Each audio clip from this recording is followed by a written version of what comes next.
तर नमस्कार मित्रांनो, आज आपण बघणार आहोत सब्जेक्ट BEEचा युनिट पहिला 1 एलिमेंटरी कन्सेप्ट अँड DC सर्किटमधला पेपरला विचारला जाणारा point Kirchhoff voltage law. Kirchhoff voltage law म्हणजे काय? तर Kirchhoff law state that algebraic sum of the voltage around the close loop in a circuit is equal to 0. म्हणजे व्होल्टेजची सम, अल्जेब्रिक सम म्हणजे काय? व्होल्टेजची सम क्लोज लूपला ही 0च्या इक्वल असली तरच त्याला काय म्हणतात? Kirchhoff voltage law. ओके, तर आपण खाली एक्झाम्पल बघू, त्यानुसार मी तुम्हाला एक्सप्लेन करून सांगतो. ओके, तर एक्झाम्पलमध्ये बघू. आता आपण याला काय करणार? क्लोज लूप आधी नोड काढायचा. ओके, मी नोड काढल्या, पहिली स्टेप तर आपली ती आहे. नोड काढल्यानंतर आता आपण बघू ही जे आता जो 4 मेगा ओम आहे. ओके, तो 4 मेगा ओम ह्या लूपसाठी पण कॉमन आहे. हा I1 करंट आहे. ओके, हा I1, इथं करंट I1 आहे, इथं करंट I2 आहे.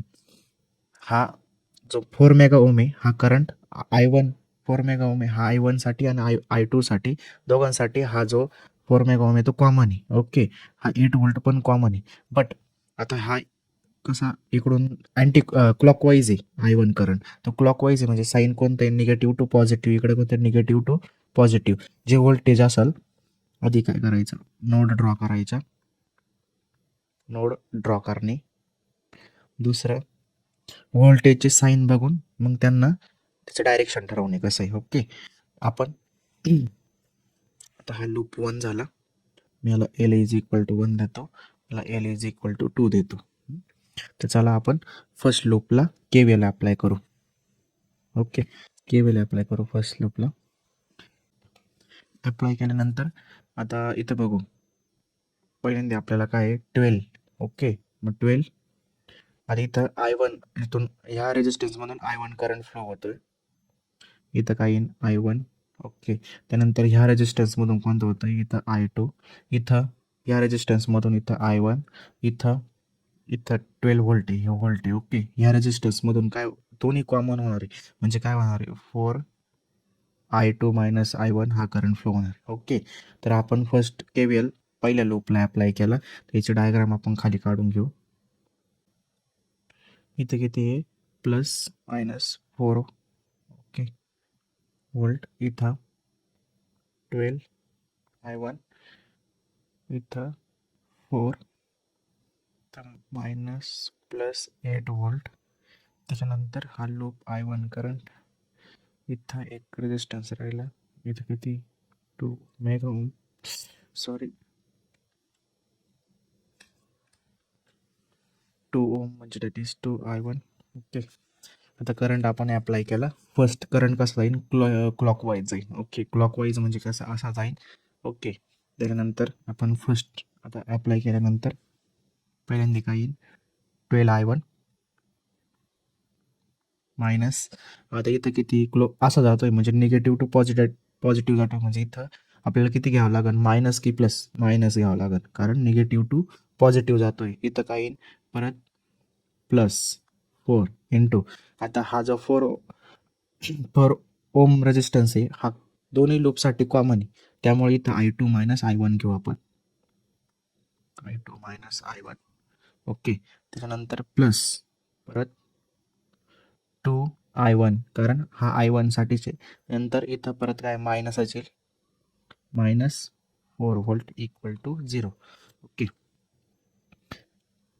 आता त्यानंतर आपण इक्वेशन हे करू, सरळ राईट करून घेऊ. 8 प्लस तो 4I2 minus 4I1 plus 2I1 minus 4 volt. Okay, 12I1 आणि मायनस 4I1 आणि प्लस 2I1, त्याचं किती होतील? मायनस, मी एक साईड राईट करतो, minus 12I1 minus 4I1 plus 2I1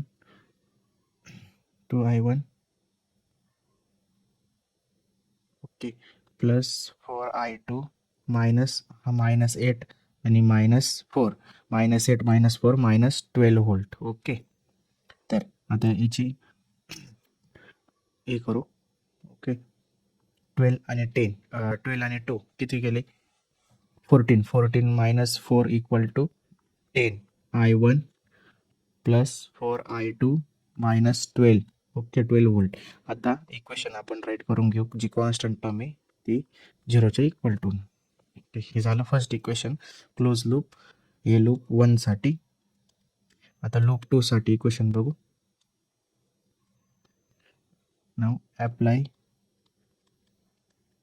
KVL to loop 2. Loop 2 साठी KVL काय येईल? आता आपण असा अप्लाइड केलाय. ओके,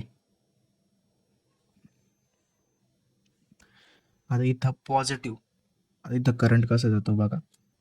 इथं पॉझिटिव्ह. आता पहिल्यांदा काय आहे की ते 8 ओम. 8 ओम आहे कशासाठी? I2 आहे म्हणजे 8 ओम करंट म्हणजे 8i2. त्यानंतर इथे किती मायनस कडून जातो, मायनस कडून पॉझिटिव्ह जातोय म्हणजे काय येईल -12. ओके, त्यानंतर 4 काय येईल प्लस, इथं किती +4 इथं काय येईल 4. आता हे बघा दोन्ही लूपसाठी 4 रेजिस्टन्स हा कॉमन, त्यासाठी आपण काय केलं इथं 4i2 - i1 घेतलेला आहे. मग इथं काय येईल 4i2 - i1. ओके, त्याच्यानंतर इथं काय पॉझिटिव्ह कडून निगेटिव्हकडे जातोय म्हणजे काय येईल इथं पण काय येईल +8 येईल इक्वल टू 0. ओके, त्याच्यानंतर इथं काय येईल, आता इक्वेशन ॲज इट राईट करून घेऊ. -12 +4i2 -4i1 +8 equal to 0. Okay, त्याच्यानंतर हा 8i2 आणि 4i2 किती होईल 12i2.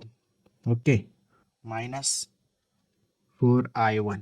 ओके, त्याच्यानंतर -12 आणि 8 इज इक्वल टू काय येईल -4 इक्वल टू 0. आता इक्वेशन आपण सरळ राईट करून घेऊ. 12i2 -4i1 equal to 4. आता इथं i1 ची टर्म आधी आहे, इकडं i2 ची टर्म आधी. ते आपण खाली नीट व्यवस्थित राईट करून घेऊ. इथं काय 10 i1 च्या आधी टर्म घेऊ 4i2 इक्वल टू 12. त्याच्यानंतर इथं काय येईल सॉरी, इथं आधी 4 -4 ची टर्म आधी -4i1 +12i2 इक्वल टू 4. आता हे दोन्ही इक्वेशन आपण कॅल्सीमध्ये पुट करू आणि आन्सर काढू i1 ची आणि i2 ची करंट किती फ्लो होतं रेजिस्टन्समधून. ओके, तर आता तुम्हाला मी सांगतो इक्वेशन कॅल्सीमध्ये कसं पुट करायचं. ओके, त्यासाठी आपण कॅल्सी आधी मोडवर सिलेक्ट करणार. इक्वेशन 5 सिलेक्ट करणार. त्याच्यानंतर 1 सिलेक्ट करणार. 1 सिलेक्ट केल्यानंतर आपल्याला किती व्हॅल्यू पहिली 10. ओके, 10 आपण पुट करणार.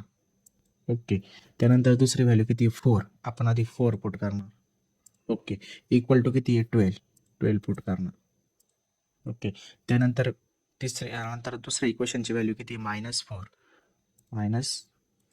ओके, त्यानंतर किती 12 व्होल्ट. त्यानंतर 12. Okay, 12 current. नंतर इक्वल टू किती 4 म्हणजे कॉन्स्टंट 4. ओके, आपलं एक्स म्हणजे करंट आलेला आहे किती. आपण याला आता हा अपॉनच्या फॉर्ममध्ये दिलेला आहे, आपण याला डेसिमल फॉर्ममध्ये किती देतो 0.944. किती आला पहिला करंट 0.9411. दुसरा किती आलेला आहे तो बघू.